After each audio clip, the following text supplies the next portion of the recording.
బాబాయ్ ఎవరు? నేను బాబాయ్. బాగున్నావా? రాముడు, ఏమిటలా అయిపోయావు? నువ్వేనా? నేను నీ రాముని. నువ్వు బతుకున్నావా? నేను బతుకున్నావేమిట్రా? నువ్వు మాట్లాడుతుంది? అవును, ఇట్లా ఇట్లా కూర్చో కూర్చో కూర్చో చెప్తా. రే, నువ్వు చచ్చిపోలేదా? నేను చచ్చిపోవడమేట్రా? పెద్ద చోకు నువ్వు. రే, నీలాంటి స్నేహితుల అభిమానం, నీ చెల్లెల సౌభాగ్యం, నా కొడుకుల అనురాగం ఉన్నంత వరకు చావు నా దగ్గర రానే రాదురా. నిజంరా, నువ్వు చచ్చిపోయావని తెలిసి బాధపడ్డాను. ఇప్పుడు నువ్వు బతుకున్నావని తెలిసి మరీ బాధపడుతున్నాను రా. ఏమిట్రా, ఏమైంది? ఇంకా ఏం కావాలరా? బతుకున్న తండ్రి చచ్చిపోయాడని చెప్పి డెత్ సర్టిఫికెట్లు చూపించి సాక్ష్యం కోసం పిండాకుడు కూడా పెట్టదని నీ కొడుకులు తండ్రి మాట సవదాటని ఆ శ్రీరామచంద్రుని కూడా దాటిపోయి చరిత్ర సృష్టించారా.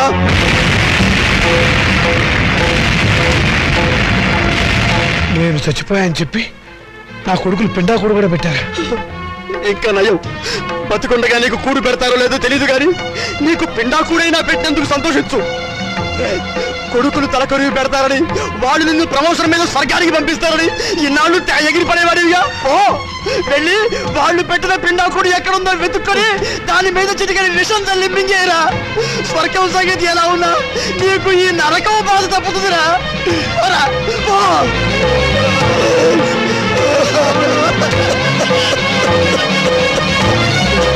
ఇది కూడా నేను చచ్చినట్టు దొంగ సర్టిఫికెట్ సృష్టిస్తారా? నా పీఎఫ్ నా పెన్షన్ తీసేసుకుంటారా మిమ్మల్ని? నువ్వు చావా? రేపు నువ్వు చేస్తే పీఎఫ్ మాకెవరా? ఎప్పుడు బ్రతికుండడానికి నువ్వు ఆయన అమృతం తాగేవా? మిమ్మల్ని అడిగి పారేస్తాను, సొంత పారేస్తాను.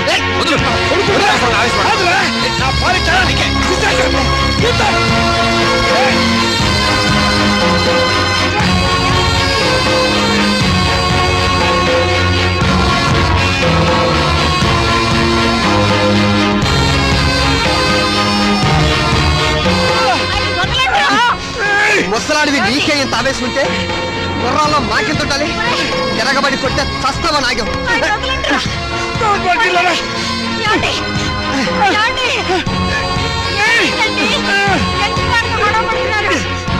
మర్యాదగా బయటకు వెళ్తావా లేదా?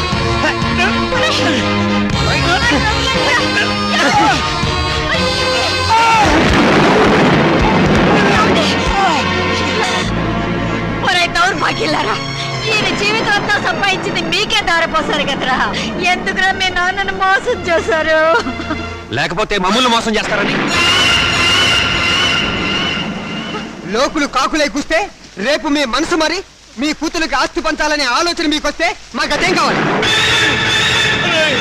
అందుకనే మిమ్మల్ని కావాలని తీర్థయాత్రలకు పంపించి ప్రపంచం దృష్టిలో మీరు చచ్చారని నమ్మించాం. అందుక మమ్మల్ని తీర్థయాత్రలకు పంపింది. లేకపోతే తీర్థయాత్రలకు వెళ్ళి పుట్టాడు పుణ్యం మూట కట్టుకొస్తారానే?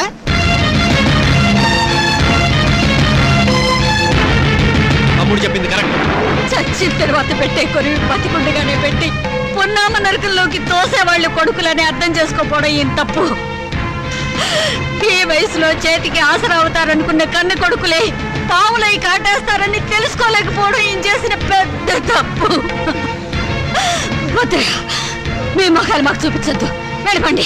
మా ఇంట్లోంచి వెళ్ళిపోండి. మీరు పదండి. ఏంటి మా ఇల్లు మా ఇల్లు అంటున్నారు? ఈ ఇల్లు మాకు రాసిచ్చినట్టు ఆయన ఎప్పుడో సంతకం పెట్టాడు. ఇప్పుడే మర్చిపోయావా? ఆ రోజు యాత్రలకు వెళ్ళేటప్పుడు రాసావు, గుర్తు తెచ్చుకో.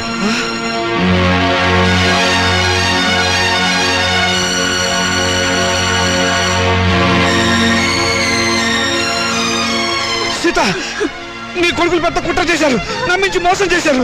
ఏంటి ఏదో పెద్ద మోసం చేసినట్టు మాట్లాడతారు? మర్యాదగా కుక్కలా ఒక మూలం పడి ఉండండి. ఇంత పిండం పడేస్తాం. చేస్తే సంవత్సరానికి ఒకసారి పిండం పెట్టాలి. బతుకున్నారు కాబట్టి రోజుకు 2 సార్లు పిండం పడేస్తాం. ఎందుకంటే మమ్మల్ని కని చచ్చారుగా.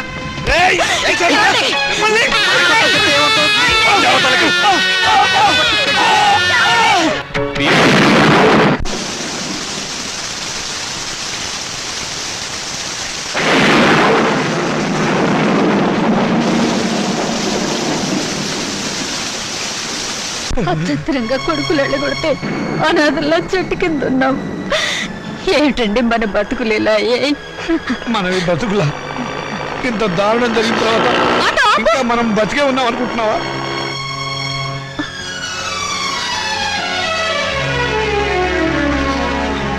అమ్మా నాన్న మీరిక్కడ ఏం జరిగింది? మీ అన్నయ్యలు మమ్మల్ని వెళ్ళి కొట్టారమ్మా. మరి నేను గుర్తుకు రాలేదా అమ్మా? ఈ కూతురింటికి రావాలనిపించలేదా నాన్న? ఇంకా మమ్మల్ని క్షమిస్తున్నావా తల్లి? వద్దమ్మా వద్దు. ఏం మాటలన్నా ఇవి? నేను మీకు చేసిన అన్యాయానికి కూతురు నన్నేగా రానంటున్నారు. ఇదే కొడుకైతే ఇలా అనగల. వద్దమ్మా, ఆ పదమే ఉచ్చరించకమ్మా, నేను భరించలేను. అయితే పదండి నాన్న, కూతురుగానే మిమ్మల్ని నా ఇంటికి తీసుకెళ్తాను. నా కడుపులో పెట్టుకుని కాపాడుకుంటాను. కానీ పెంచిన మీ ఇద్దరి రుణాన్ని తీర్చుకుంటాను. ఇక నుంచి నేను మీ కన్న కూతుర్ని కాదు, కన్న తల్లిని. మీరే నా బిడ్డలు.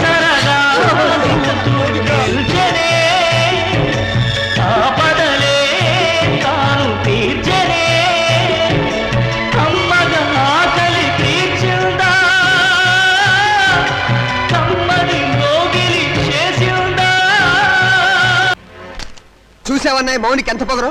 నాన్న మనకిచ్చిన ఆస్తులు వాళ్ళకే సమాన భాగం ఉందని కోర్టు నుంచి పంపించింది. ఆడదానికి ఆస్తిలో భాగం ఇవ్వమని అడిగే హక్కు ఎక్కడిది? హక్కు ఇక్కడిదని కొంపలో కాదు అరిచేది. గట్టి ప్లేడని పెట్టి రేపు కోర్టులో వాదించడానికి ఎవరైనా లాయర్ ఉన్నారా? నేనున్నాను యువర్ ఆనర్. ఆడదానికి ఆర్థిక స్వాతంత్రం లేకపోవడం మూలంగానే సమాజం హీనంగా చూస్తోందని ప్రభుత్వం ఎన్నో చట్టాలు చేసింది యువర్ ఆనర్.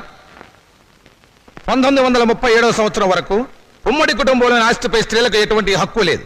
కానీ Hindu women's right to properties act of 1937 ప్రకారం పూర్వీకుల ఆస్తిపై మగవారితో పాటు ఆడవాళ్లకు కూడా ఆస్తిపై హక్కు వచ్చింది.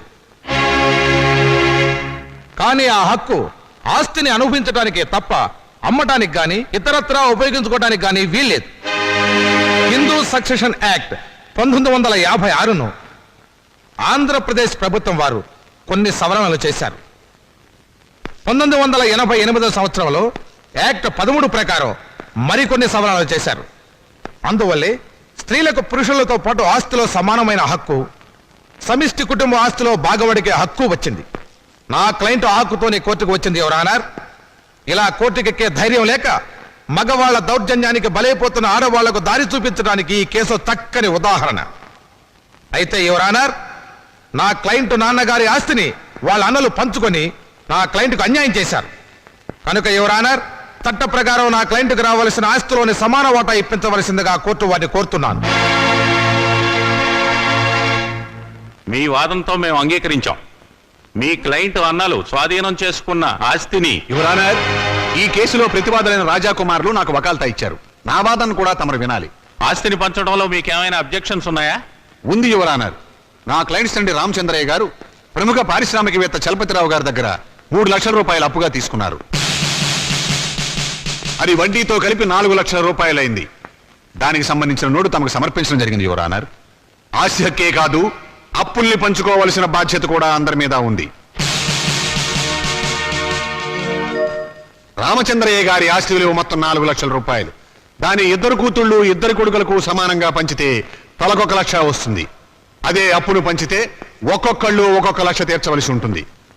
ఆ అప్పును నా క్లయింట్స్ ఆల్రెడీ తీర్చేశారు గనక ఇక మాలతి మౌనికలకు ఆస్తి పంచవలసిన అవసరం లేదు అని కోర్టు వారు గమనించవలసిందిగా వేడుకుంటున్నాను. నాన్న, నన్ను నిజం చెప్పనివ్వకుండా తల వంచుకునేలా చేశావు.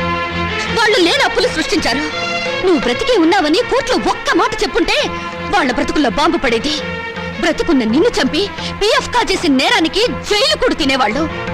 కోర్టులో నిజం చెప్పవద్దని నువ్వు అడ్డుపడ్డావు.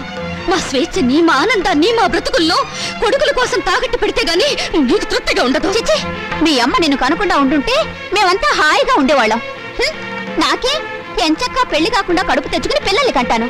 కానీ అది మీకే చెడ్డ పేరు.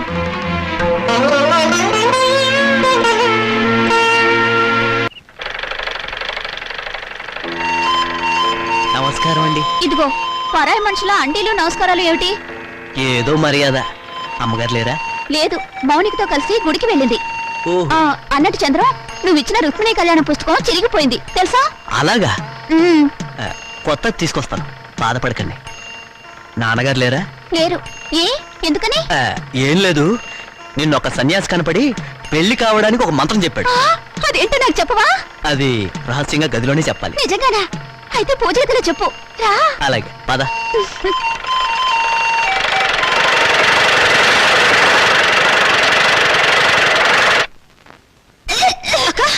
ఏందన్నావే వాంతి చేసుకుంటున్నావు?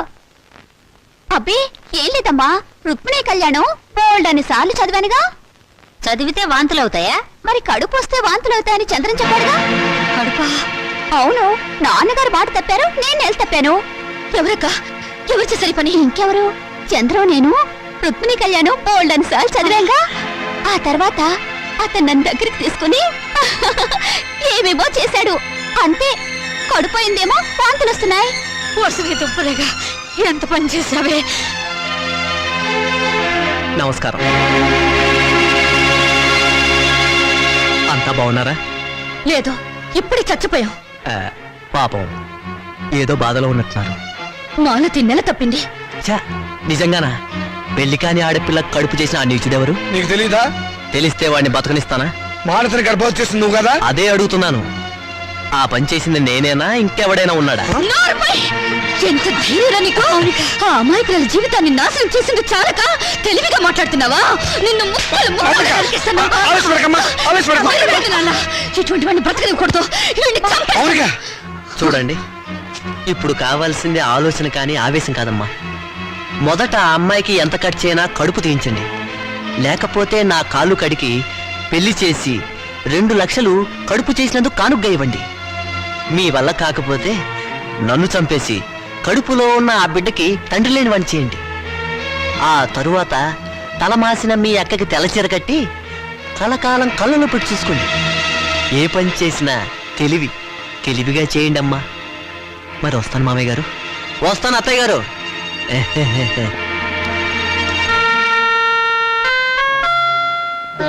మౌనిక, చంద్రాన్ని నువ్వు నిజంగానే చంపేస్తావా? మరైతే అప్పుడు తాళి తెంచేయడానికి అతను నా మెళ్ళ తాళి కట్టలేదుగా. ఆ, పోన్లే, చంద్ర చెప్పినట్టు నిజంగా తెల్ల చీరైనా కట్టుకుంటాను.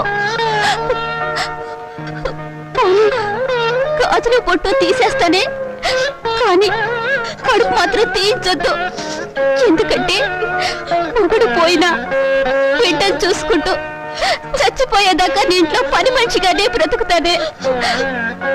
అమ్మైనా నాన్నైనా నువ్వే అనుకుని నీతో పాటు వచ్చాను. నా బిడ్డను కూడా నీ బిడ్డలాగే చూసుకుంటావు కదా. మరప్పుడు నాకు పెళ్ళెందుకు, మొగుడెందుకు?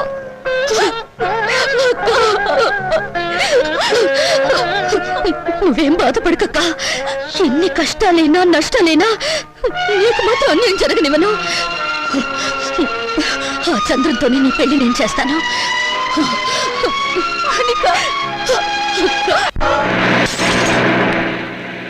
అరే బ్రదర్, నాన్నని మౌనికని మోసం చేసినట్టు నన్ను మోసం చేయవు కదా? చచ్చినా చేయను. మనం తాగిన మందు మీదట్టు. కానీ నాకు చిన్న డౌట్. ఏంటి బ్రదర్? ఆ శ్రీకాంత్ గారు అమెరికా నుంచి రాగానే మౌనిక మనల్ని కొట్టిస్తుందేమా? షడప్. దాని మెడ ఈ టైప్లో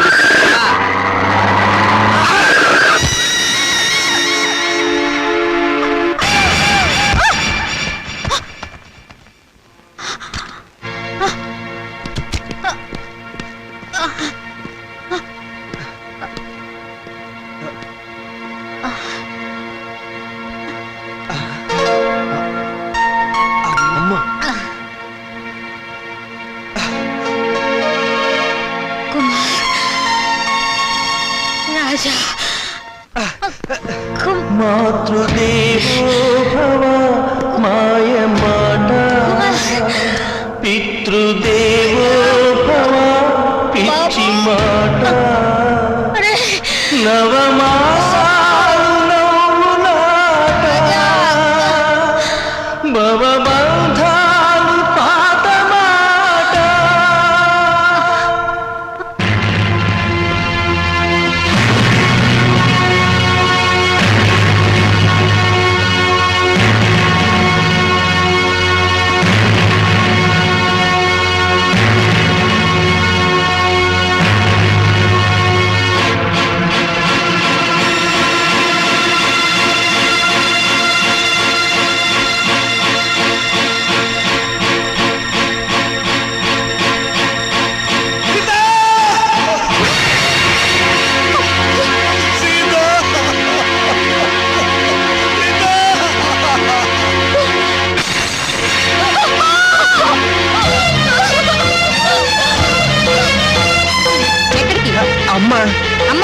పర్వాలేదు. ఇప్పుడు వెళ్తే దహన ఖర్చులు దిన ఖర్చులు అన్ని మన మీదే పడతాయి. మీ అమ్మ చావు మీరు చూడలేదు. పదండి పదండి పదండి పదండి.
నాకింత విషమిచ్చి నన్ను చంపే తల్లి.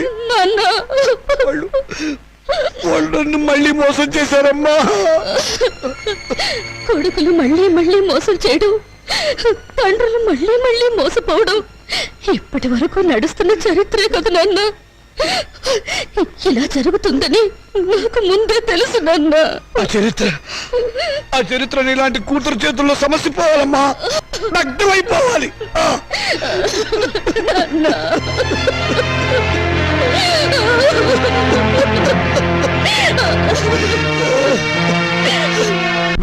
అరే బాబాయ్ బాబాయ్, నువ్వు అర్జెంట్ గా నాకు సహాయం చేయాలి. ఏంట్రా? ముందు కూర్చో మాట్లాడు. ఇప్పుడు చెప్పు ఏంటి? నాకు అప్పు కావాలరా. ఏ నీ కొడుకులకి బంగారు గోచీలు చేయిస్తావా? ఏవీ లేదు, గోచీలు లోపల ఉంటాయి కదా. నువ్వు చేయించినట్లు ఎవరికీ తెలిసే అవకాశం లేదు. డబ్బులు వేస్ట్ అవుతాయేమోనని. చచ్చిన పాముని ఇంకా చంపకురా.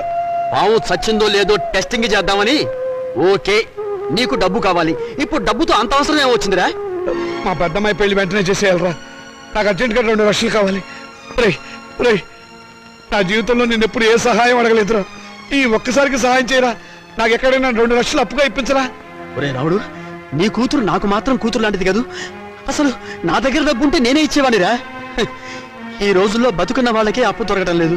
నువ్వేమో అందరి దృష్టిలో ఏనాడో చచ్చిపోయావు. నువ్వు బతుకున్న శవానివిరా.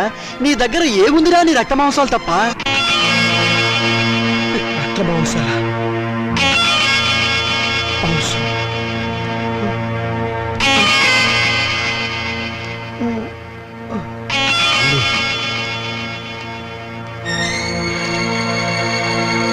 నీ దగ్గర ఏముందిరా? నీ రక్త మాంసాలు తప్ప. నీ దగ్గర ఏముందిరా? నీ రక్త మాంసాలు తప్ప.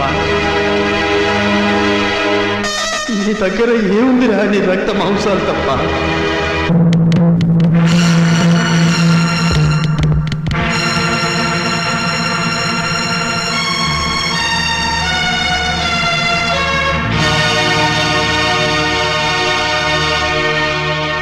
సారీ రామచంద్రయ్య గారు, మీ 2 కిడ్నీల్లో ఒకదాని కండిషన్ బాగుండలేదు.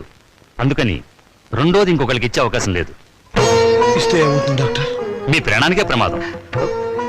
పర్వాలేదు డాక్టర్, నాకు బ్రతకాలని ఆశ లేదు. నేను ఎప్పుడు చచ్చిపోయాను. నాకు ఇప్పుడు డబ్బు చాలా అవసరం. నేను కిడ్నీ అమ్ముకోవడం తప్ప మరో మార్గం లేదు డాక్టర్. ప్లీజ్. సారీ రామచంద్రయ్య గారు, నా వృత్తికి ద్రోహం చేయలేదు. అలా అడగండి డాక్టర్, ప్లీజ్. మీకు చేతులెత్తి నమస్కారం పెడతాను. నాకు జీవితంలో ఇది ఒక్కటే అవకాశం. నాకు ఈ సహాయం చేయండి. Please help me. నాకు ఆపరేషన్ చేయండి డాక్టర్. నాకు ఆపరేషన్ చేయండి. అండర్స్టాండ్. ఆపరేషన్ చేస్తే మీ లైఫ్ డేంజర్. డాక్టర్ పర్వాలేదు డాక్టర్, నేను చచ్చిపోయినా పర్వాలేదు. నేను చస్తే అక్కడ 2 ప్రాణాలు బతుకుతాయి డాక్టర్. డాక్టర్ డాక్టర్ మీ కాళ్ళు పట్టుకుని ప్రార్థిస్తున్నాను డాక్టర్. మీ కాళ్ళు పట్టుకుని ప్రార్థిస్తున్నాను. ప్లీజ్. నా జీవితంలో ఈ భారతంలో చేసిన అన్యాయాన్ని ప్రాయశ్చిత్తం చేసుకోవాలి డాక్టర్. ఆ మంచి అవకాశం ఇప్పుడు వచ్చింది డాక్టర్. ఇప్పుడు వచ్చింది. మీరు కాదంటే ఇక్కడే నేను విదేశీ చచ్చిపోతాను డాక్టర్. రామచంద్రయ్య గారు, ప్లీజ్. కల్పన, త్వరగా రెడీ చేయండి. సాయంత్రం డిస్పాచ్ చేయాలి. అమ్మా మౌని, నేను ఒకసారి మనూరు వెళ్ళొస్తానమ్మా. ఇప్పుడంత అవసరమేంటి నాన్న? అవసరం ఉండి కాదమ్మా, మనశ్శాంతి కోసం. నిజమే నాన్న, మా నూరెళ్ళి 4 రోజులు ప్రశాంతంగా ఉండిరండి. అలాగేనమ్మా. నాన్న, ఈ డబ్బు మీ దగ్గర ఉంచుకోండి. వద్దమ్మా, వద్దు. ఇక నేను ఈ రుణ బాధను భరించలేను. ఇవ్వవలసిన చేత్తో పుచ్చుకోవాల్సి రావటం. నాన్న, తండ్రి బిడ్డల మధ్య ఆత్మీయత అనుబంధం ఉండాలి కానీ రుణానుబంధం ఉండకూడదు. నిజమేనమ్మా, నీ పట్ల నేను ఎప్పుడు తండ్రిగా ప్రవర్తించలేదు. అందుకే ఇప్పుడు రుణగ్రస్తుని అయిపోయాను. అది తీర్చుకునే ఒకే ఒక్క అవకాశం నేను చచ్చిపోయే లోపుగా ఇవ్వమని ఆ భగవంతుని ప్రార్థిస్తున్నానమ్మా. నాన్న, ఇవేం మాటలు? మీరింకేం మనసులో పెట్టుకోకుండా ప్రశాంతంగా వెళ్ళిరండి. అక్క పెళ్లి, ఈ అప్పుల సంగతి నేను చూసుకుంటాను. మీ ఆరోగ్యం జాగ్రత్తగా చూసుకోండి. నీకేమన్నా అయితే నేను భరించలేదు. అమ్మా, అలాగేనమ్మా. పసుపు కుంకుమలతో, పిల్ల పాపలతో, ఆయురారోగ్యాలతో నిండు 100 ఏళ్ళు జీవించమ్మా, జీవించు.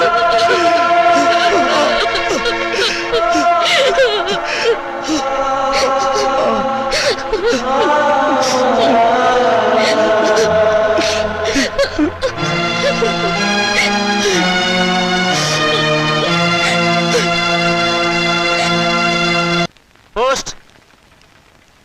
మౌనిక అంటే మీరేనా? అవును. సంతకం పెట్టండి. Thank you.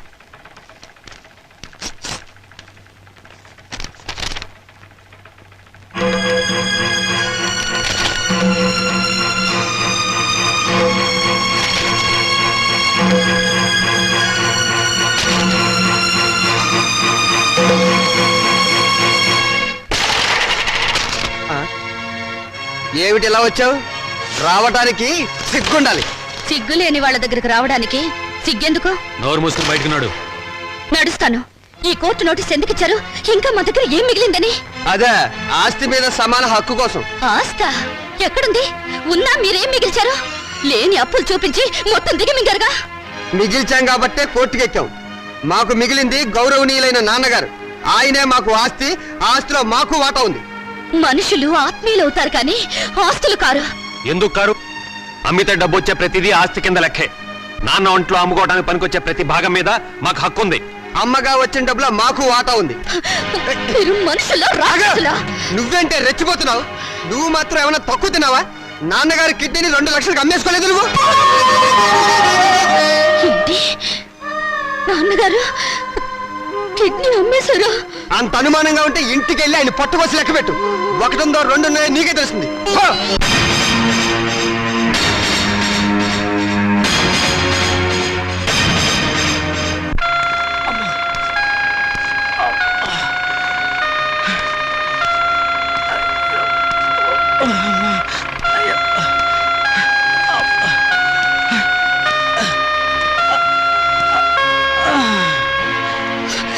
నాన్న, ఏంటమ్మా? ఇప్పుడు నువ్వు ఎక్కడి నుంచి వస్తున్నావు నాన్న? చెప్పానుగా, ఊరెళ్ళొస్తానని. కోరుకున్న మనశ్శాంతి దొరికిందా నాన్న?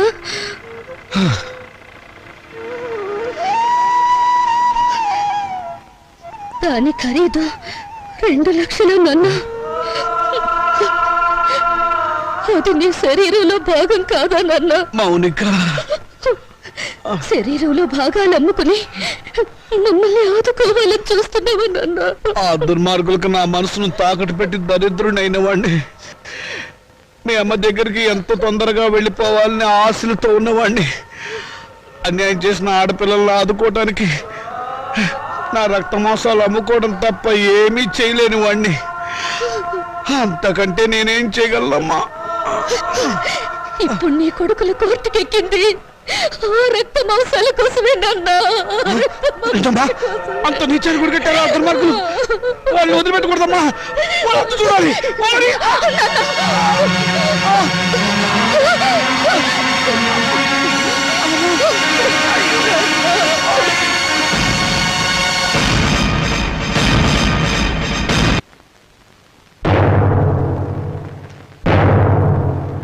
యువర్ ఆనర్, ఇది ప్రపంచ న్యాయ చరిత్రలోనే కనీ విని ఎరుగని కేసు.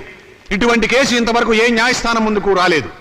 నా క్లయింట్స్ రాజా కుమారుల తరఫున వకాల్తా తీసుకున్న నేను ఈ కేసులో ప్రతివాదైనటువంటి మౌనికను కొన్ని ప్రశ్నలు వేయడానికి అనుమతించవలసిందిగా కోర్టు వారిని వేడుకుంటున్నాను. Yes granted. Mounika Mounika Mounika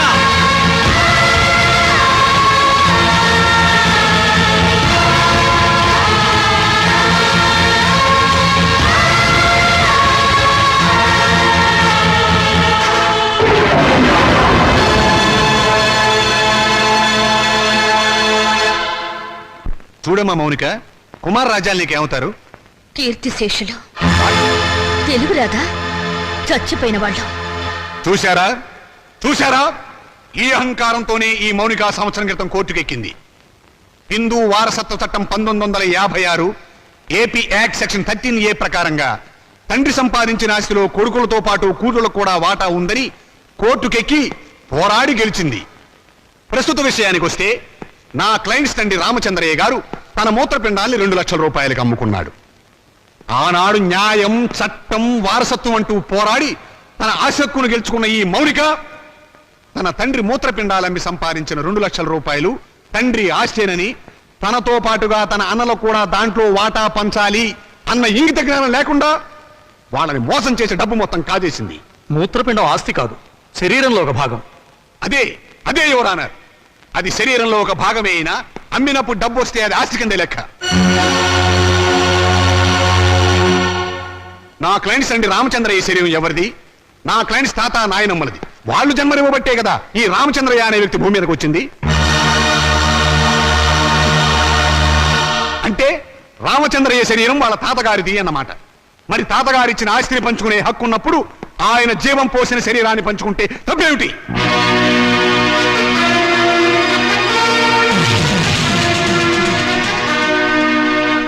miss Mounika, నీ తరఫున లాయర్ ఎవరైనా ఉన్నారా? లేరు, అక్కర్లేదు. వాస్తవాలు చెప్పడానికి లాయర్ ఎందుకు? మీరే అన్నారుగా మూత్రపిండాలు ఆస్తులు కావని. అమ్మితే డబ్బు వచ్చేది ఏదైనా సరే ఆస్తి కింద లెక్కే. కళ్ళు, చెవులు, గుండె, నెత్తురు వీటన్నిటికి అమ్మినందుకు రేటు ఉంది.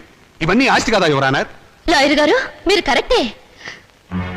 మీ గుమస్తాకు మీరు జీతం ఎంత ఇస్తారు? 1000 రూపాయలు. ఎందుకు? నాకు సర్వీస్ చేసినందుకు. మీకు సర్వీస్ చేసిన మీ గుమస్తాకి మీరు 1000 రూపాయలు ఇస్తుంటే మమ్మల్ని కన్ని పెంచి పెద్ద చేసినందుకు మా అమ్మకు నాన్నకు మేమేమిస్తే మాత్రం రుణం తీర్చుకోగలం? కనీ పెంచడం కూలి కింద రాదు. ఎందుకు రాదు? తల్లిదండ్రులు వాళ్ళ కామం తీర్చుకోవడానికి ఏకమవుతారు. ఏకమైనప్పుడు మేమెందుకు పుట్టాలి? అది సుశీధర్మం. ధర్మం కాదు, శ్రమ. తల్లిదండ్రులు పిల్లల్ని పుట్టించే యంత్రాలనుకుంటే ఆ యంత్రాలు పడిన శ్రమకు కూలి ఇవ్వాలి. వీళ్ళిచ్చారా? పని చేసే యంత్రానికైనా శక్తి, విశ్రాంతి కావాలి. మీ క్లయింట్స్ యంత్రాల బ్రతికి నా తల్లిదండ్రులకు అవి ఇచ్చారా? అసలు వాళ్ళని మనుషుల్లో చూసారా? అడగండి యువరానా. వీళ్ళను పుట్టించినందుకు కూలి ఇవ్వాలి. 9 నెలలు మోసిన మా అమ్మ కూలి ఇవ్వాలి.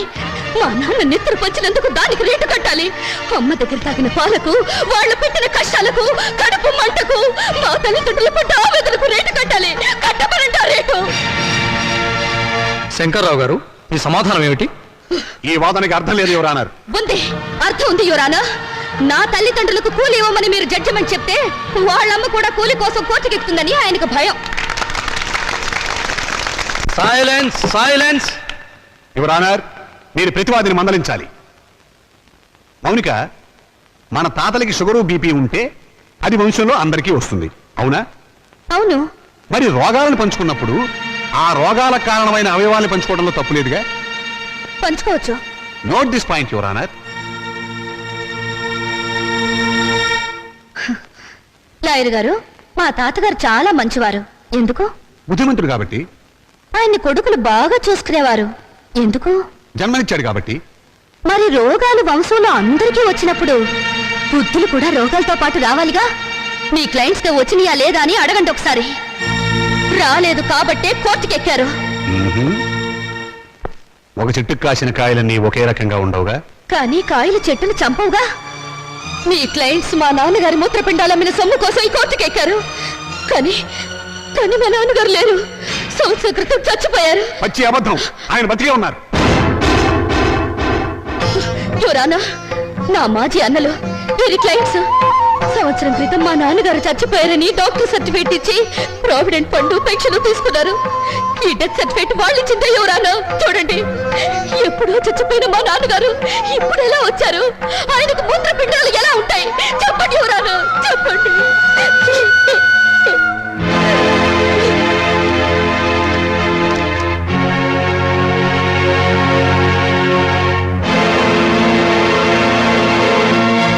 అవును, రామచంద్ర చచ్చిపోయాడు కదండి. అది సంవత్సరం క్రితం చచ్చిపోయిన వాళ్ళకి బూడిద తప్ప ఇంకేముంటుంది యువరానా? నేను చావలేదు, బతికే ఉన్నాను.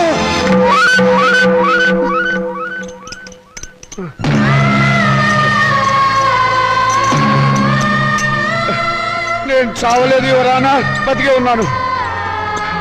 అరే, ఈయన బ్రతికే ఉన్నాడుగా. నన్ను ఆ బోన్ దగ్గర తీసుకెళ్ళు. యువరానా, మీరు లా పుస్తకాలు చదివి తీర్పు చెప్తారు, లా లేని ప్రపంచం తీరును, రక్త సంబంధం తీరును చూసి తీర్పు చెప్తారు. ఆలోచించండి. కొడుకుల పిచ్చిలో పడి కూతుర్లకు అన్యాయం చేశాననే బాధలు ఈ వెర్రి తండ్రి 2 లక్షలకు మూత్రపిండం అమ్ముకున్నాడు. ఆ సొమ్ములో వాటా కావాలని వీళ్ళు కోర్టుకెక్కారు. తల్లిదండ్రుల రక్త మాంసాలు పంచుకునేవి కావు. ప్రపంచంలో ఏ కోర్టులోనూ ఇటువంటి కేసు ఏ బిడ్డ ఏ తండ్రి మీద వేయలేదు. ఆ అదృష్టం మన రాష్ట్రానికి దక్కింది ఎటువంటి కొడుకుల దయ వల్ల. యువరానా, తండ్రి మాట కోసం రాముడు 14 ఏళ్లు అడవికి వెళ్ళాడు. తల్లిదండ్రులను పూజించి పాండురంగుడు దేవుడయ్యాడు. వీరగాథలు చెప్పి శివాజీ నెత్తురులో దేశభక్తి నింపింది అతని తల్లి జిజియాబాయ్. అటువంటి తల్లులు, తండ్రులు, బిడ్డలు పుట్టిన చరిత్ర గల దేశం మనది. ఓ చరిత్రలో పుట్టిన పురుగులు నా అన్నలు. శిబి చక్రవర్తి కర్ణుడు వాళ్ళ శరీరాలను కోసి దానం చేస్తే కన్న వాళ్ళను కోసి పెళ్ళాలతో పలా వండించుకుని తినాలనే పుర్రెలు వీళ్ళవి. అందుకే రక్త మాంసాల కోసం కోర్టుకెక్కారు. కుక్క మాంసం తినదు, కానీ మనిషి మాంసం కోసం, కన్న వాళ్ళ మాంసం కోసం ముందుకొచ్చారు. నాగరికతకు పట్టిన చెడ పురుగులు బిడ్డ. ఇటువంటి వాళ్ళను క్షమించి వదలకూడదు యువరానా. చెప్పండి మీ జడ్జిమెంట్. దేశ జనాభా పెరగకుండా ఆపరేషన్లు చేయించడం కాదు, ఇటువంటి మాతృహంతకులు పితృహంతకులు దేశంలో పెరగకుండా కొత్త ఆపరేషన్లు కనిపెట్టమని సైంటిస్టులకు చెప్పండి యువరానా, చెప్పండి.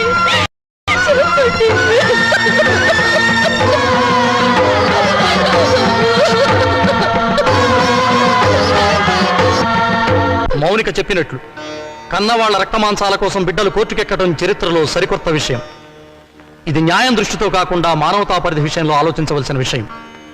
జన్మనిచ్చిన తల్లిదండ్రులను గౌరవించిన వాడు దేశాన్ని కూడా గౌరవించలేడు. ఈ రోజు కన్న తల్లిదండ్రులను రేపు దేశాన్ని కూడా అమ్ముకుంటాడు.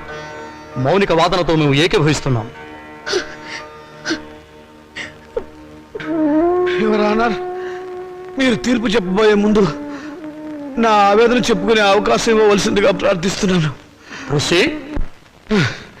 ఈ శరీరం నాతోనే పుట్టింది, నాతోనే పెరిగింది, రేపు నాతోనే మట్టిలో కలిసిపోతుంది.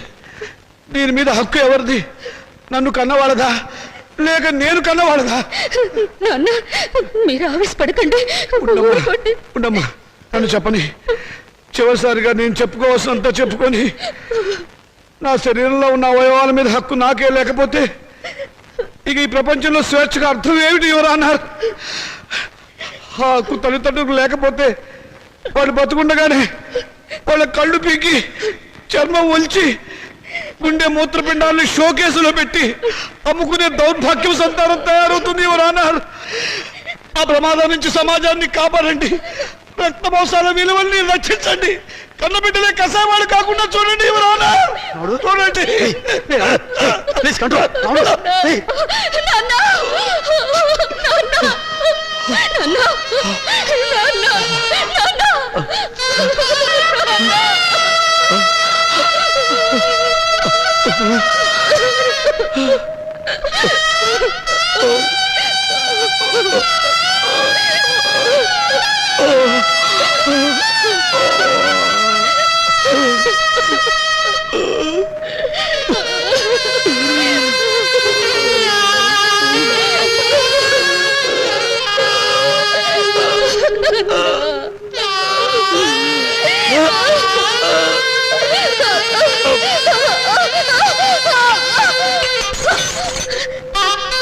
రాజు రాజు! నాన్న!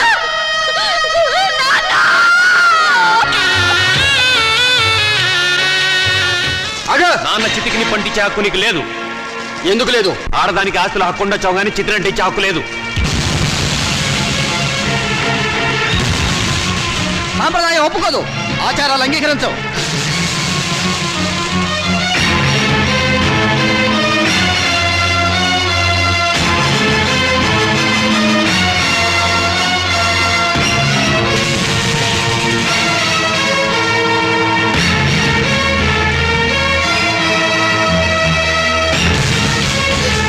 ఎందుకు అంగీకరించు? ఎవరు చెప్పారు? ఎక్కడ రాస్తుంది? అసలు మనం సృష్టించుకున్నవే ఈ సాంప్రదాయాలు, ఆచారాలు. మన మనసుల్లోంచి పుట్టుకొచ్చినవే ఈ ప్రేమలు, ఆప్యాయతలు. అవి లేని మనుషులు వీళ్ళు. ఈ కట్టెలో ఉన్న మనిషి బ్రతుకున్నప్పుడు పున్నామనరకు నుంచి కొడుకులు తప్పిస్తారని పిచ్చి ప్రేమతో కొడుకులు నెత్తికెక్కించుకున్నారు. అందుకు వీళ్ళేం చేశారు అడగండి. బ్రతుకుండగానే చంపారు. స్వార్థంతో పురుగులా చూశారు. ఎంగిలి విస్తరాకుల వీధిలోకి నెట్టారు. వీళ్ళు ఈ రోజు కొరువు పెట్టి శ్రాద్ధకర్మలు నిర్వర్తించినా ఆయన ఆత్మకు శాంతి చేకూరదు. బతుకుండగా వాడు తిన్నాడో తినలేదో పట్టించుకొని వీళ్ళు వాడి మూత్రపిండాల మీద హక్కుందంటూ కోర్టుకు ఎక్కారు. చెప్పండి, జన్మనిచ్చిన వాళ్ళ పట్ల చూపించే ప్రేమ ఇదేనా? రేపు మీ బిడ్డలో మీ పట్ల ఇలాగే ప్రవర్తిస్తే సమాధానం చెప్పండి. అటువంటి వాళ్ళకు అండగా నిలబడి మాట్లాడడానికి మీరు వచ్చారు. ఈ చచ్చిపోయిన రామచంద్రయ్యకు దేవుడు మాట్లాడే శక్తి ఇవ్వగలిగితే వీళ్ళు ఎంత కిరాతకులో చెప్తాడు. వీళ్ళు చిత్తి వెలిగించిన మండదు, ఈ శవం బూడిది కాదు. బ్రతికినంత కాలం మనశ్శాంతి లేకుండా చేశారు. చివరికి శ్మశానానికి వచ్చినా కూడా ఆయనకు మనశ్శాంతి లేకుండా చేస్తారా? ఆచారాలకు విలువ ఇచ్చి మంచిని మానవత్వాన్ని చంపుతారా? చెప్పండి.